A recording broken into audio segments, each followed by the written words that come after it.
ఒక్కరికి అవసరం ఉండే వృత్తి రజక వృత్తి.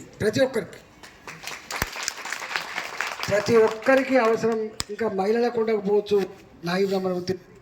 అందరికీ అవసరం ఉండే వృత్తి నాయి బ్రాహ్మణ వృత్తి. అంటే మనిషి అనే వాళ్ళకి ప్రతి నిత్యం సర్వీస్ చేసుకుంటూ ఉండేటువంటి వృత్తి నాయి బ్రాహ్మణ వృత్తి ఒకటి, రజక వృత్తి ఒకటి. దీంట్లో తెలంగాణ వచ్చిన తర్వాత నేనే చాలాసార్లు మీటింగ్ పెట్టి ఇంకా ఏం నెత్తి మీద ఎత్తుకొని పోవడం, ఇంకా మురికంతా మనం నోట్లోకి పెట్టేటట్టుగా ఈ వృత్తి నిర్వహించడం మంచిగా లేదు. కనీసం పట్టణాలన్నా దీన్ని మోడరైజ్ చేయాలనే సంకల్పంలో చాలాసార్లు మీటింగ్ పెట్టాం. చాలాసార్లు మీటింగ్ పెట్టి మొత్తానికి కొంత ఒక నిర్ణయం తీసుకొని కొన్ని డబ్బులు పెట్టి మోడర్న్ యంత్రాలు తెచ్చినాం.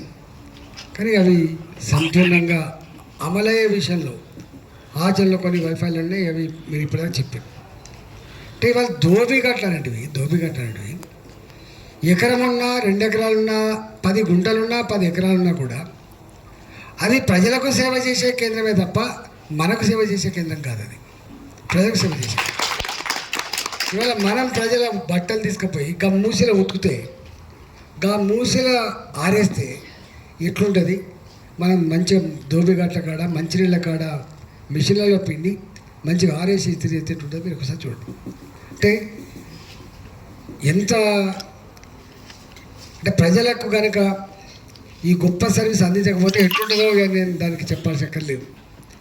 గడ్డాలు చేయకపోతే ఎట్లుంటుంది, శవరాలు చేయకపోతే ఎట్లుంటుంది, బట్టలు ఉతుకోకపోతే ఎట్లుంటుంది అనేది ఇక అది కొద్దిమంది ఉతుక్కోవచ్చు పేదలు, కానీ అంత పెద్ద ఇంపార్టెన్స్ ఉన్న వృత్తి. అందువల్ల అన్ని గ్రామాల్లో ఒకప్పుడు దోబిఘాట్లు అక్కర్లేదు, ఇప్పుడు అక్కర్లేదు.